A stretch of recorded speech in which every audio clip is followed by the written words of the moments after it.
오늘은 그 위험한 순종이라는 제목으로 함께 말씀을 나누겠는데요. 이달에 우리가 함께 읽었던 위험한 순종이라는 책을 가지고 우리가 읽고 소감문 남은 사람 가운데 오늘 한 사람을 선정했습니다. 그래서 먼저 소감문을 우리가 듣고 함께 말씀을 나누는 시간 갖도록 하겠습니다. 지훈 형제 발표하겠습니다. 박수로 한번. 네, 안녕하세요. 나누도록 하겠습니다. 위험한 순종이라는 책은 지금까지 제가 읽은 책 중에서 비교적 재미있게 읽었던 책 중에 하나입니다. 그런데 이 책의 페이지를 넘길 때마다 제가 했던 고백들이 너무나도 위험한 거였구나라는 그런 생각을 하게 되었습니다. 이 책을 쓰신 K 워렌 사모님은 자신의 삶이 에이즈 사역 전과 에이즈 사역 후로 나눠진다고 하셨는데, 자신이 하나님께 순종하겠다고 했는데 그 후에 있었던 것은 자신이 엉망이 된 모습이라고도 말씀하셨습니다. 그 부분을 읽고 저는 저의 삶을 되돌아보게 되었는데, 저도 하나님에 대한 사명을 확신해 갖고 이제 순종했을 때 제가 사람들을 대하는 태도가 180도 바뀌었습니다. 하지만 저도 K 워렌 사모님과 마찬가지로 순종 후에 온 것이 엉망이 된 저의 모습이었습니다. 태도가 달라진 저의 모습에 가장 먼저 엉망이 된 것은 친구들과의 관계였습니다. 항상 함께 욕을 하고 이제 학생으로서 해서는 안 될 행동들을 같이 했던 친구들인데, 하나님을 만나고 이제 사명을 받으면서 하나님이 나를 바라보고 계신다는 그 생각에 그것들을 계속해서 해 나갈 수가 없었습니다. 그렇게 달라진 제 모습에 친구들은 저를 비웃고 멀리하고 제가 자신들과 다른 행동을 하는 것을 이해하지 못했습니다. 그렇게 친구들은 저를 떠나갔고 저와 친구들과의 관계는 엉망이 되었습니다. 그런데 책을 읽다 보면 엉망이 된 자신이 그냥 엉망이 된 것이 아니라고 말씀하십니다. 그냥 엉망이 된 것이 아니라 주를 위해 멋지게 엉망이 되었다고 말씀하셨습니다. 처음에 친구들이 멀어졌을 때는 순간적인 외로움도 있었고 믿음이 잠깐 흔들릴 뻔했지만 하나님이 다시 위로해 주시고 함께 해주셔서 잘 버텨냈습니다. 근데 무엇보다 하나님이 그들의 마음을 움직여 주셔서 지금은 친구들이 저를 찾아오고 저의 변화에 격려를 보내고 그리고 또 새로운 친구들을 많이 만나게 하셨습니다. 제가 이 책을 읽으면서 저한테도 하나님께서 다른 아픔을 주셨는데, 그 아픔이 무엇이냐면 제가 기도를 할 때마다 하나님께서 오셔서 누가 저 청소년들을 살리러 가지? 누가 저 예배의 기쁨을 모르는 자들에게 참 기쁨을 전하러 갈까? 누가 서로 사랑하지 못하고 축복하지 못하는 저 불쌍한 자들을 위해서 헌신하면서 누가 저들에게 복음을 전할까라는 그런 질문을 계속 하셨는데, 저는 그런 질문을 받을 때마다 하나님 제가 가겠습니다. 제가 여기 있습니다 라고 쉬지 않고 고백을 했습니다. 저의 대답을 들으신 하나님은 제가 앞으로 지고 가야 할 십자가의 크기를 보여주셨습니다. 근데 그 십자가의 크기가 너무 크고 무서워서 무서웠습니다. 근데 그게 십자가가 지기 싫어서 무서웠던 게 아니라 내가 감히 저 큰 십자가를 질 수 있을까라는 그런 것들이 무서웠습니다. 근데 그런 생각을 하니까 하나님께서 저한테 또 한 번의 응답을 해주셨는데, 너한테 필요한 것이 있구나라고 말씀을 해주셨습니다. 그 필요한 것이 뭐냐면 그건 십자가를 질 수 있는 능력이 아니라 나를 너의 생각으로 제한하지 않는 게 가장 필요한 것 같구나라고 말씀을 해주십니다. 저는 할 줄 아는 것도 없는데 그럼 내가 뭘 할 수 있을까라는 생각을 하던 중에 하나님께서 저한테 이렇게 응답을 해주신 것입니다. 제가 이 책을 읽고 궁극적으로 느낀 점은 위험한 순종의 시작은 주님을 제한하지 않는 믿음에서부터 시작된다는 것입니다. 감사합니다.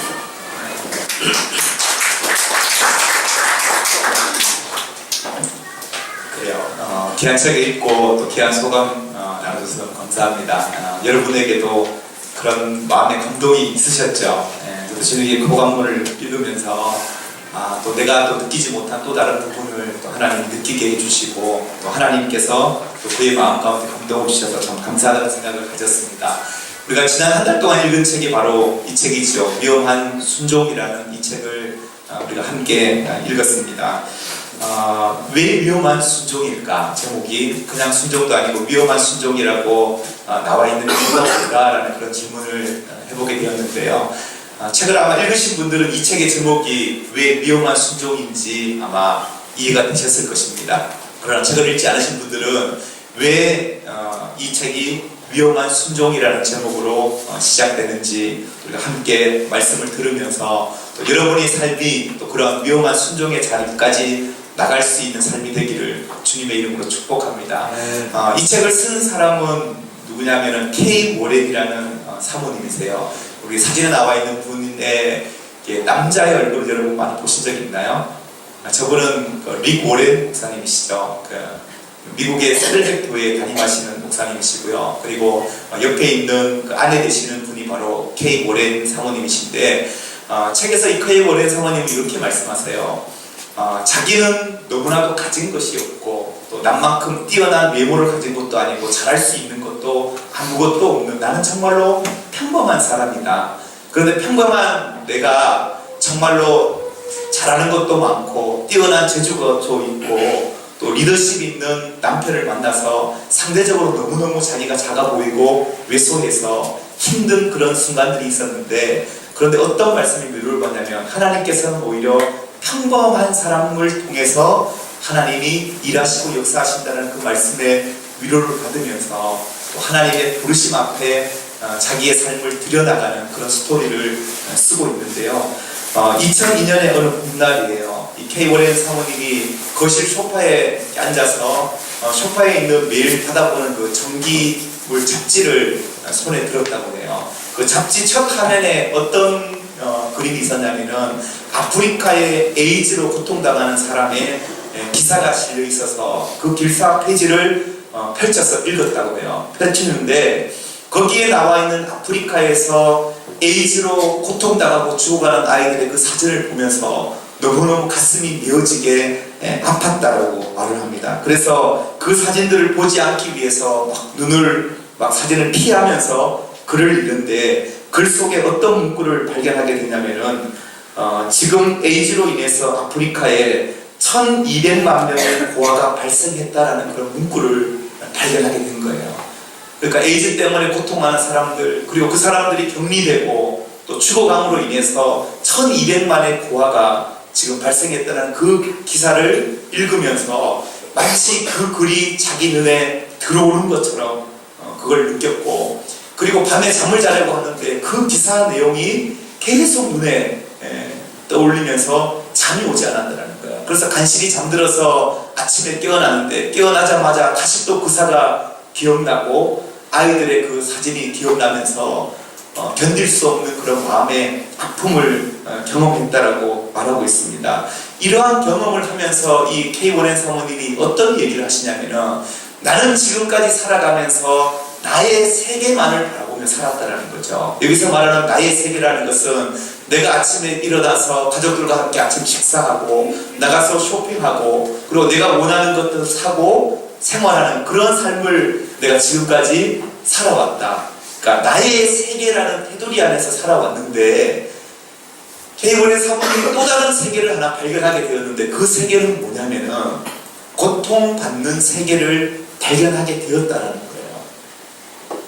지금 내가 보지 않은 또 다른 세계 곳곳에서는 지금 이 시간에도 질병으로 인해서 고통당하는 사람들이 있고 가난 때문에 고통당하는 사람들이 있고 전쟁 때문에 고통당하는 세계의 사람들이 있다라는 그 세계를 발견하게 되었다는 거죠.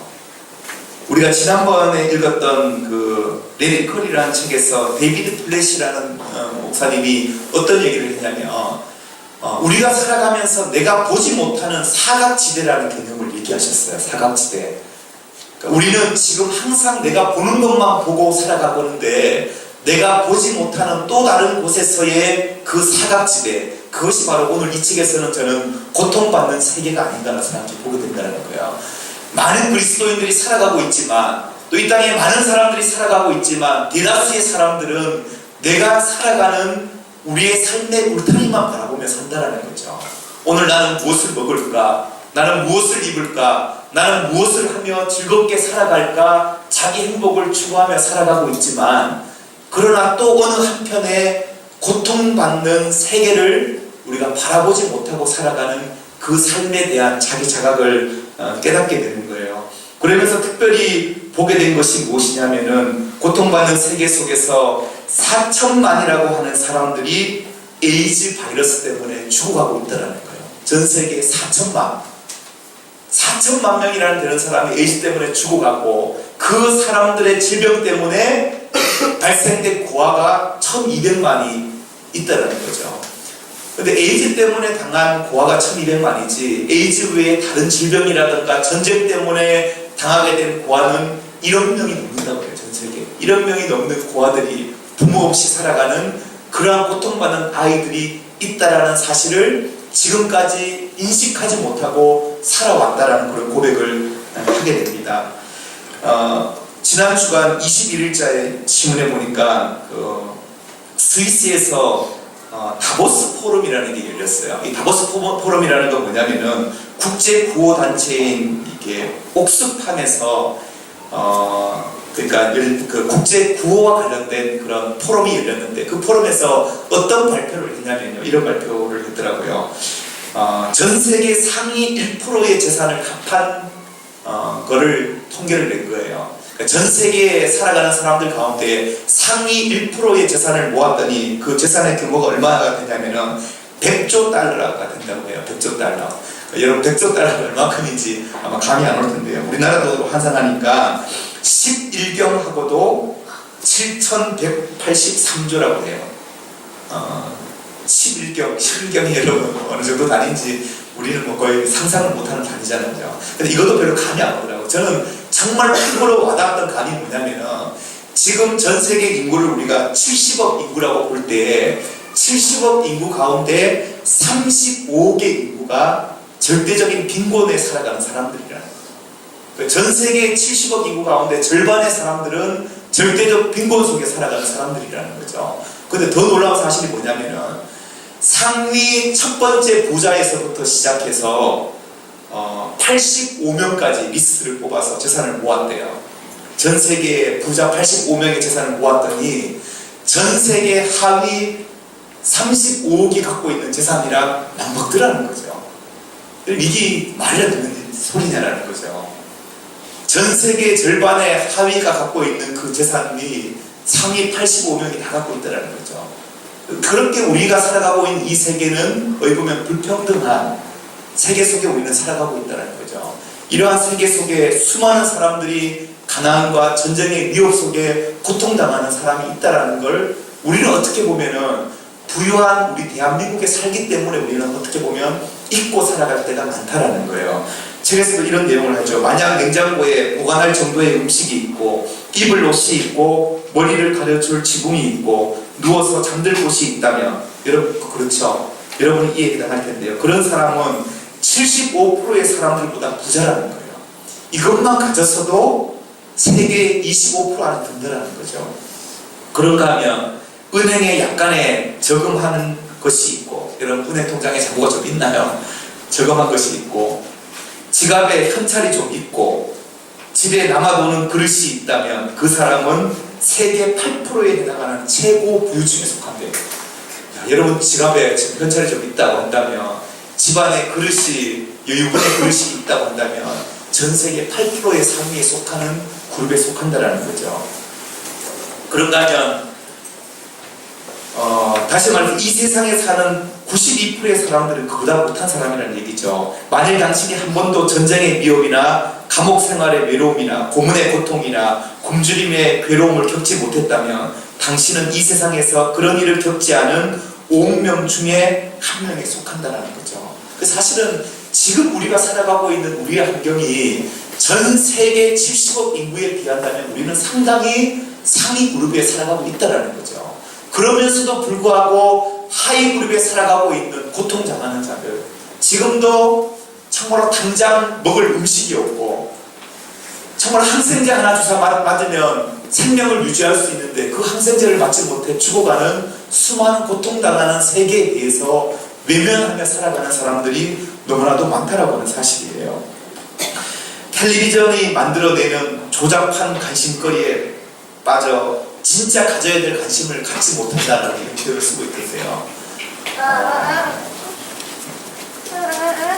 우리가 TV 드라마를 보면서 그 드라마 지금 어떻게 됐어?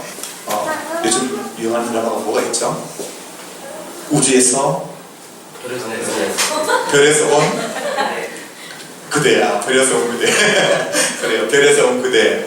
그게 지금 뭐 스토리가 어떻게 되냐. 이런 데 온갖 관심이 있고, 미스 코리아의 지금 진행이 어떻게 되는지 온갖 TV 드라마의 관심거리에 우리는 주목해 있는 그때에 진짜 우리가 관심 갖고 주목해야 될 것을 우리는 놓치고 살아가고 있다는 것을 지적하고 있어요.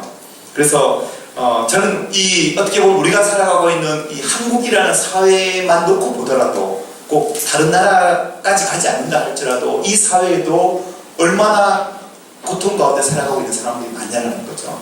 저 북녘 땅만 하더라도 지금도 종교의 자유가 없고 예수 그리스도를 믿는다는 이유로 지하 감옥에 갇히고 죽음당하고 그리고 한 독재 체제를 유지하기 위해서 수많은 생명을 그냥 쉽게 사형시키고 매장시키는 그러한 고통 가운데 살아가고 있는 우리의 동포들을 우리가 잊고 살아갈 때가 얼마나 많냐라는 거죠. 우리 주변에 좀만 둘러보아도 정말 부모 없이 외롭게 살아가는 사람들, 또한 하루하루 먹을 것이 없어서 굶주림에 살아가는 사람들, 이 추위 가운데서도 정말로 따뜻한 방이 없고 추위에 떨고 있는 수많은 사람들이 있음에도 불구하고 우리는 너무 외면하고 살아가고 있지 않나, 우리를 돌아봐야 한다는 거죠. 저는 이러한 어떻게 보면 악이 공존하는 이 세계 속에서, 우리의 세상 속에서 과연 그리스도인들은 어떠한 삶을 살아가야 할 것인가라는 질문을 우리는 던져봐야 한다는 거죠. 내가 보는 세계만이 아니라 내가 지금까지 보지 못한 세계, 내가 지금까지 관심 갖지 못했던 또 다른 세계에 고통받는 그 사람들을 앞에서 과연 우리는 그리스도인으로서 어떻게 살아가야 할 것이냐라는 거죠. 많은 그리스도인들은 안전한 삶을 추구하려고 그래요. 그거는 어떻게 보면 그리스도인이 선택할 수 있는 일이죠. 나는 그냥 안전하게, 편안하게, 안락하게 삶을 살고 싶어. 그러나 하나님이 우리에게 주신 도전이 뭐냐면 결코 우리가 안전한 삶을 추구해서는 이 세계가 변하지 않는다라는 거예요. 그럼 우리가 어떻게 해야 할 것인가? 오늘 이 책에서는 저희들에게 이렇게 말합니다. 한번 따라해 봅시다. 네라는 대답으로 순종합시다. 그렇죠. 안전한 삶은 절대적으로 이 세상을 변화시킬 수 없다는 거예요. 오직 우리가 이 세상을 변화시킬 수 있는 한 가지 방법이 있다면 그것은 뭐냐면 바로 순종하는 길이라는 거죠. 하나님의 말씀 앞에 내가 순종하고 하나님의 말씀 앞에서 내가 반응할 때, 네라고 대답할 때에 우리가 살아가고 있는 이 세계는 변화될 수 있다라고 말하고 있다는 거예요. K.오렌 사모님이 이런 고백을 합니다. 제가 고백을 그대로 한번 읽어드릴게요. 이 세상에 목숨이 붙어있는 한 내 안락한 생활에 만족하면서 악이 인간을 파괴하고 망치는 모습을 외면하는 짓은 절대로 하지 않을 것이다.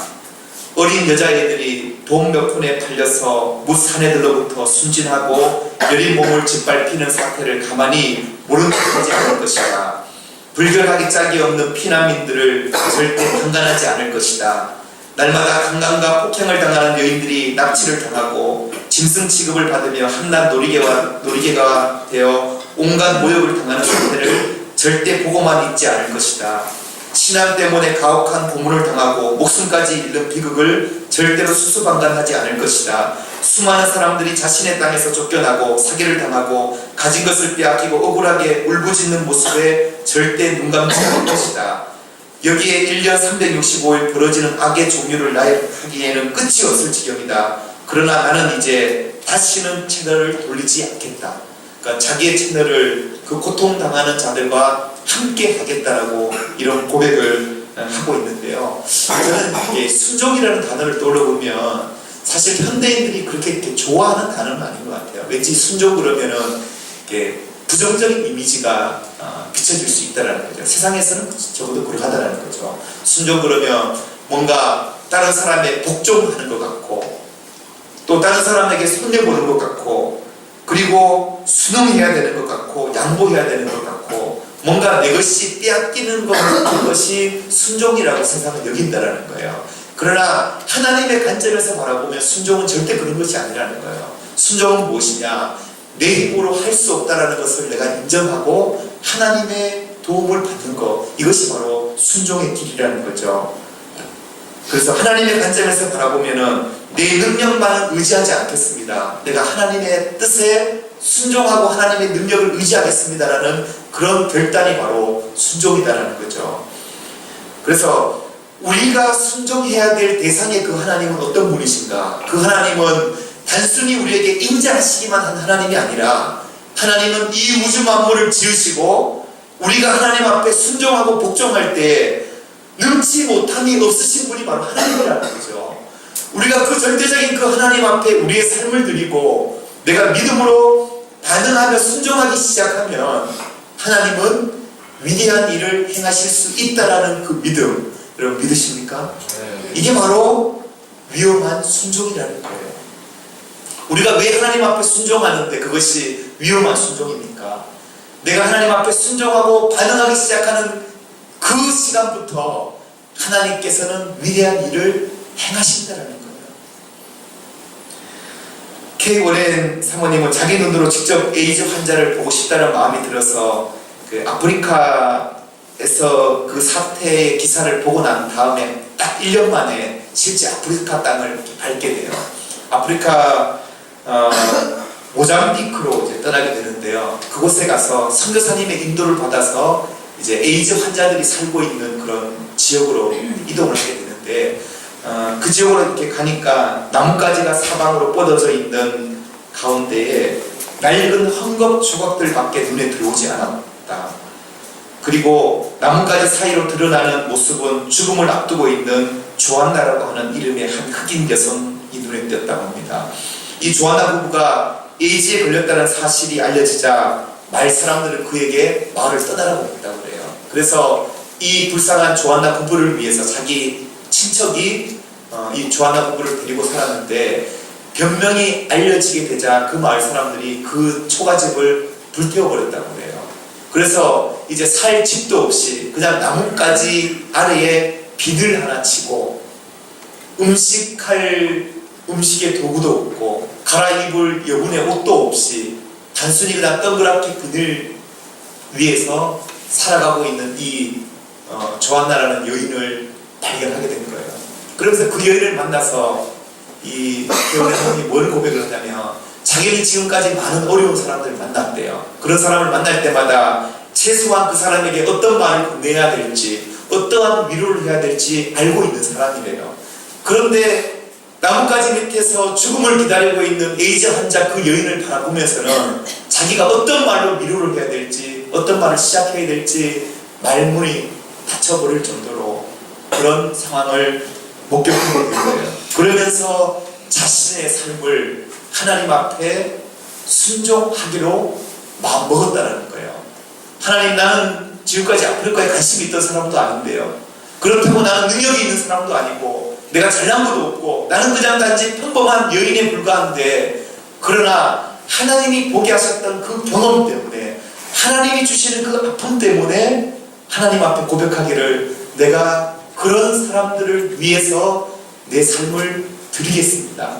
내가 그 사람들을 도우며 살겠습니다라고 하는 위험한 순종으로 결단하게 되었다는 사실입니다. 그러면서 저는 이 책이 말하고 있는 가장 큰 핵심적 메시지가 이거라고 생각합니다. 한번 따라해 봅시다. 순종의 대가는 분명히 있다.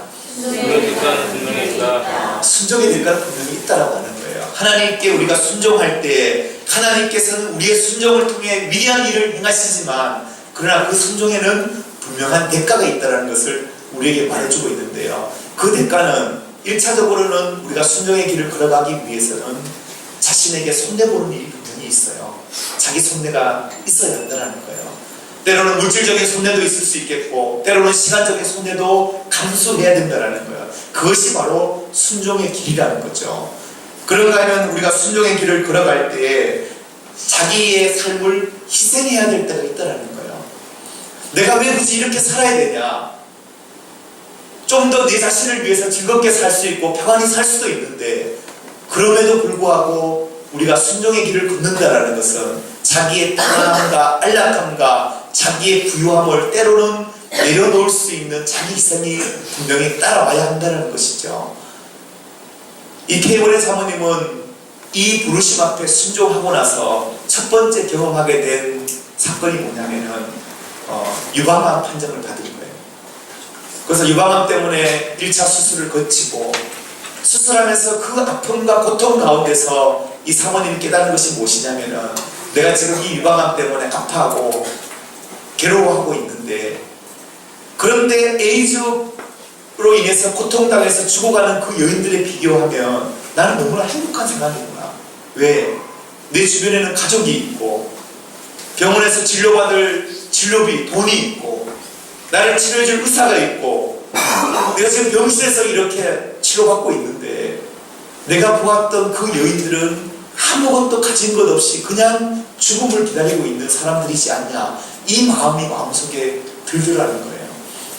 그리고 나서 더 하나님 앞에 순종의 길로 나가기로 결심하고, 그리고 나서 그것이 끝이 아니에요. 질병이 완전히 치유된 것이 아니라 또다시 암 판정을 받아서 이 두 차례의 수술을 하고 항암 치료를 받고 그 어려운 고통의 시간들을 지내왔다라는 거죠.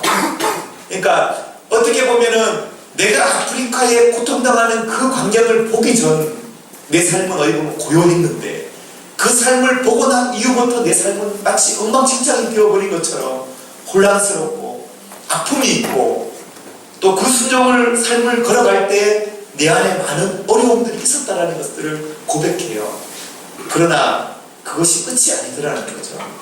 아까 진욱이 형제의 소감문에서도 얘기했듯이, 내가 하나님 앞에 순종의 길을 딱 선택했을 때 내 삶이 180도로 바뀌고 친구들 대하는 태도가 달라졌을 때, 주변에 친했던 친구들이 하나둘씩 떠나갔지만 그러나 나중에 지나와 보니까 오히려 친구들이 하나둘씩 먼저 찾아오고 또 나의 변화된 삶에 대해서 격려해주고, 오히려 이전보다 더 좋은 신앙에 좋은 친구들을 만나게 되는 그러한 일들이 일어나는 것처럼, 순종의 길이 때로는 손해보는 것 같고 때로는 치러야 할 대가가 분명히 있지만, 그러나 하나님은 우리의 그 순종의 대가를 헛되게 버리지 않으신다는 거죠. 케이오렌 사모님의 그 순종의 길이 있었기 때문에 지금도 그 구호단체를 통해서 수많은 죽음 앞에 있는 사람들이 생명을 얻게 되고, 또 수많은 고아들이 삶의 소망을 얻게 되는 이러한 기적과 역사들이 일어나고 있지 않냐는 사실이죠. 저는 오늘 본문을 우리가 한번 돌아가 보기 원합니다. 오늘 본문에 보면요, 주님은 참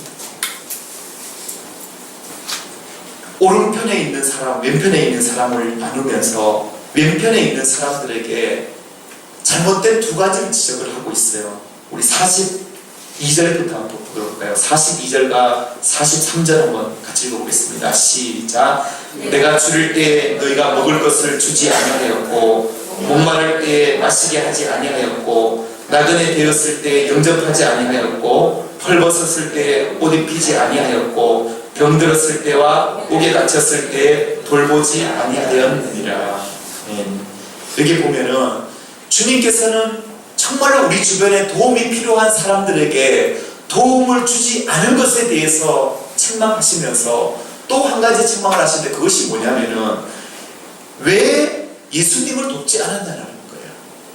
왜 예수님을 돕지 않았느냐? 참 의아한 질문이에요. 언제 예수님이 내 앞에서 목마르다 하셨고 배고프다 하셨고 입을 옷이 필요하다고 말씀하셨습니까? 이런 반문을 던지게 하는 그러한 예수님의 음성이에요. 저는 이 본문 앞에서 우리가 바라봐야 될 것은요, 많은 사람들은 신앙이 좋다, 내가 예수님을 사랑한다라는 그것을 어떻게 표현하냐면, 교회에 와서 예배를 열심히 열정적으로 드린다, 기도를 많이 한다, 성경을 많이 읽는다, 이러한 모습들로 우리는 예수님을 정말로 사랑하는구나, 정말로 저 사람이 믿음이 좋구나, 이렇게 우리를 판단한다는 거예요. 그러나 오늘 본문에서 예수님이 말씀하시는 너희가 정말로 나를 사랑하고 신앙이 좋다라는 것은 그런 것만이 아니라는 거죠. 정말로 예수님을 사랑한다는 것은 정말로 내 주변에 줄인 자에게 먹을 것을 주고 목말라 하는 자에게 마실 것을 주고 나그네 된 자를 영접하고 헐벗은 자들에게 옷 입혀주고 병들었을 때 옥에 갇혔을 때 돌보는 것, 이것이 바로 진정으로 예수님을 사랑하는 것이다라고 예수님이 말씀해주고 있다는 거죠. 저는 지난 주간에 그 말씀 묵상을 하면서 우리가 요즘 디모데후서 말씀 묵상하고 있는데요. 옥에 갇혀있는 사도 바울에게 찾아왔던 오네시보로의 어떤 그 모습을 바라보면서 바울이 자기 영적아들 디모데에게 오네시보로가 자기에게 찾아와주고 격려해주고 위로해준 것에 대해서 말하잖아요. 그 모습을 보면서 저는 참 그렇구나. 바울이 정말로 활발한 전도 사역을 감당하고 교회의 리더로 서 있을 때에 바울을 찾아간 것이 아니라 지금 바울은 감옥에 갇혀있고 어떻게 보면 바울과 친하다는 이유 때문에 자기에게도 불리기 당할 수 있는 그러한 때임에도 불구하고 이 오네시보로가 바울을 찾아갔다라는 것, 옥에 갇혀있는 영적 스승을 찾아갔다라는 것, 이것이 바로 진정한 신앙인의 모습이 아닌가라는 걸 생각해보게 되었어요. 우리의 삶은 어떠냐라는 거죠.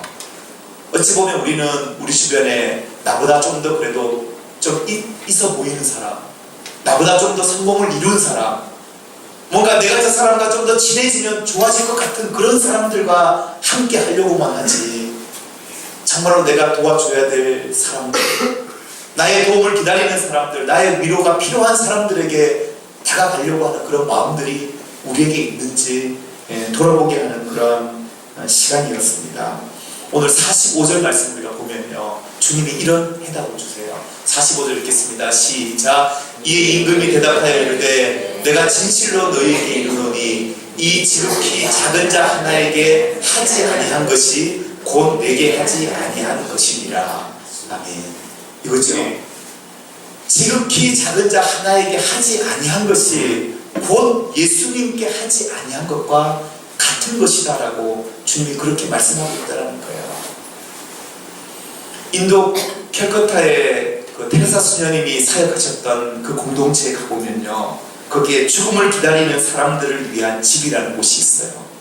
죽음을 기다리는 사람들이 집에 공동체가 있고, 그리고 수녀들이 살아가는 어떤 그런 하우스가 있는데, 그 건물에 가면은 예수님이 십자가에 못 박히시는 그 예수님의 십자가상이 곳곳에 걸려있다고 그래요. 예수님이 십자가에 못 박히시는 상이 걸려있고, 그리고 그 위에는 테레사 수녀님이 뭐라고 적어놨냐면 내가 목마르다라는 문구를 적어놨다고 해요. 왜 그 문구를 적었냐면은 이 문구를 바라보면서 우리가 어떻게 살아야 될지, 어떤 마음으로 약한 자들을 도와야 될지, 그거를 우리가 깨닫게 하기 위해서 내가 목마르다고 적어 놓았다는 거죠. 어떻게 보면 지금 예수님이 우리 앞에 오셔서 내가 목마르다 말씀하지 않아요.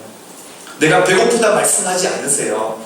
그러나 주님은 우리에게 뭐라고 말하냐면은 내 주변에 배고파하는 자들에게 먹을 것을 주고 목말라 하는 자에게 마실 것을 주고 병든 자들, 옥에 갇힌 자들에게 찾아가서 위로하는 것이 바로 나에게 하는 것이다.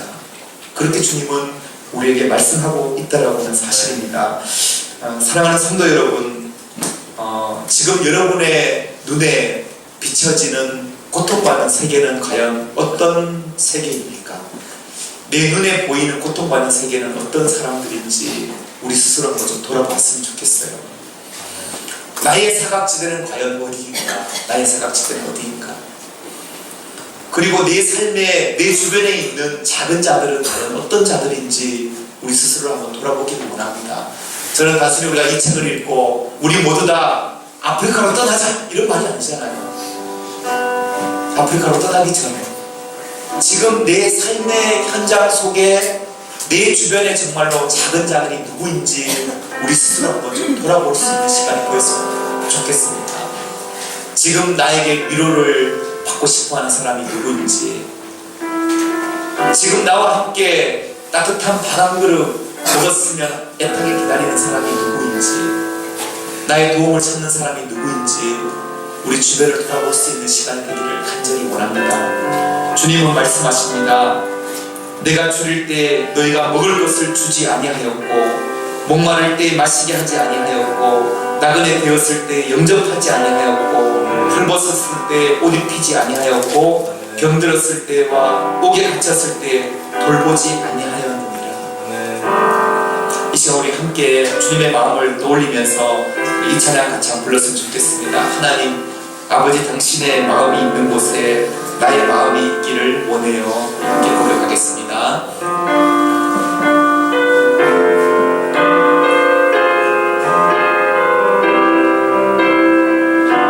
아버지, 당신의 마음이 있는 곳에 나의 마음이 있기를 원해요.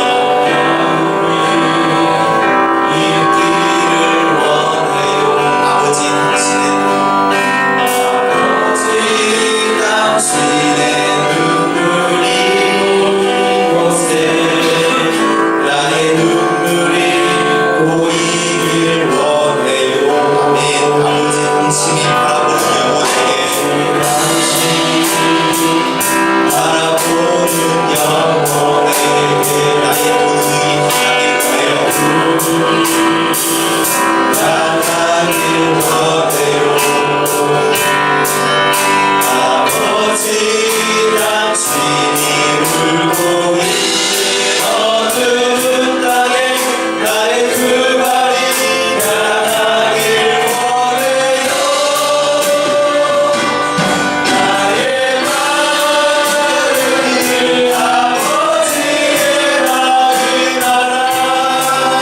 내 모든 일 아버지의 뜻이 될 수 있기를 나의 온몸을 아버지의 마음을 알아. 내 모든 삶 당신의 삶 되기를 나의 마음이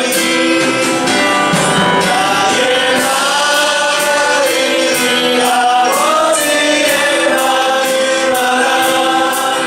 내 모든 길 아버지의 뜻이 될 수 있기를 나의 온몸을 아버지의 마음을 알아. 내 모든 삶 당신의 삶 되기를. 여러분, 이 시간 우리 주님 주신 말씀 우리 가지고 함께 기도하며 나아가기 원합니다. 하나님, 내가 정말로 아파해야 될 우리 주변에 고통당하는 세계가 하나님 무엇입니까? 하나님이 나에게 보여주셨던 세계에 대해서 내가 지금까지 외면하며 나 자신만 그냥 안전하고 편안한 삶을 살려고 해오지 않았는지 우리의 삶을 돌아보기를 원합니다. 주님께서는 우리가 그 현실 앞에서 내라고 순종하기를 원하고 계십니다. 주님, 저는 가진 것 없고 주님, 저는 능력이 없는 사람이지만 저는 평범한 사람이지만 주님이 가라 하시면 제가 내라고 순종하며 가겠습니다. 주님이 보여주시는 그 아픔의 현장으로 내가 가서 그들과 함께하고 그들을 위로하는 삶을 살아가겠습니다 하고 고백하고 결단하는 시간이 되기를 원합니다. 우리 시간 함께 한번 기도하며 나가기 원합니다. 기도하겠습니다. 오 하나님 아버지, 우리들을 감사합니다. 이 시간 하나님 아버지, 저희들에게 하나님 아버지 우리의 삶 가운데 하나님 아버지 고통의 세계를 그냥 바라보게 하여 주시고 우리 하나님 아버지 지금까지 외면하며 보지 않으려고 했던 그 세계들을 하나님 아버지 보게 하여 주시는 하나님 감사합니다. 하나님 아버지 돌아오께서 하나님 이 시간 우리들의 마음으로 우리의 생각을 주관하여 주시옵기를 간절히 원합니다. 하나님 아버지 특별히 하나님 우리에게 보여주신 하나님 아버지 아픔들을 하나님 아버지 우리가 가슴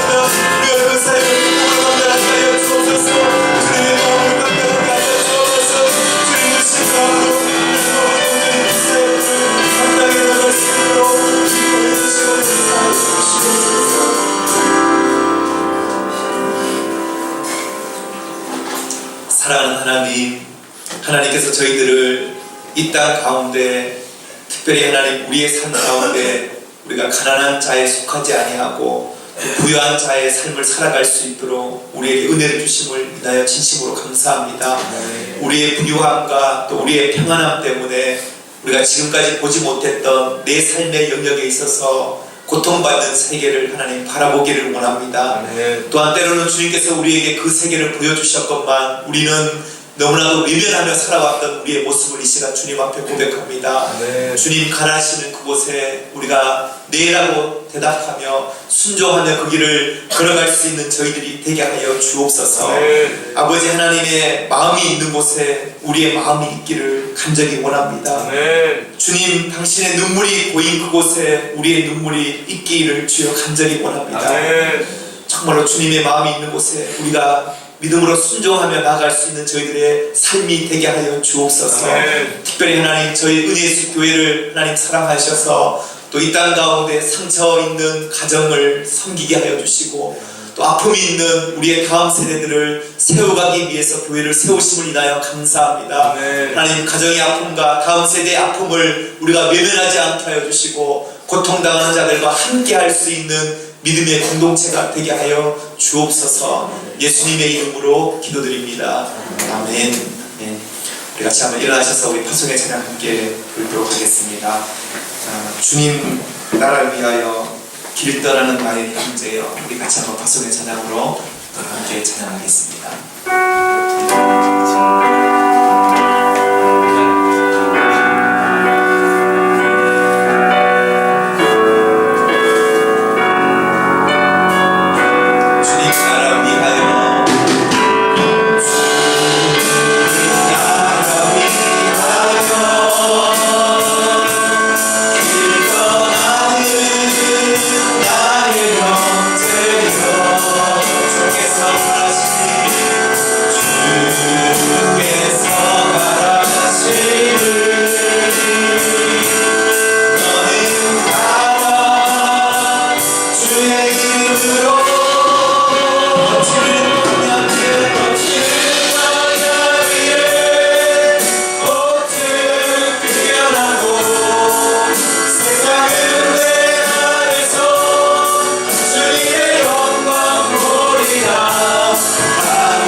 생명이신 주님, 이 시간 저희도 주님 앞에 예배할 때 귀한 예물을 주님 앞에 정성껏 올려드립니다.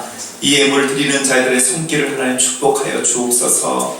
또 드리는 자들의 손길을 위해 또 저들 속에 담겨져 이 예물 속에 담겨져 있는 주님을 향한 사랑과 헌신과 또 저들의 땀방울을 하나님 기억하여 주시고 이 모든 아버지 주님 앞에 드려짐이 온전하게 드려질 수 있는 시간들이 되게 하여 주옵소서. 특별히 하나님 저들의 삶 가운데 하나님 축복해 주시되 그 손으로 하는 일들마다 하나님의 영광이 드러나는 삶을 살아갈 수 있도록 은혜를 부어 주옵소서. 이 시간 동안 함께 예배드리는 저희들의 자녀 세대들을 축복하며 기도합니다.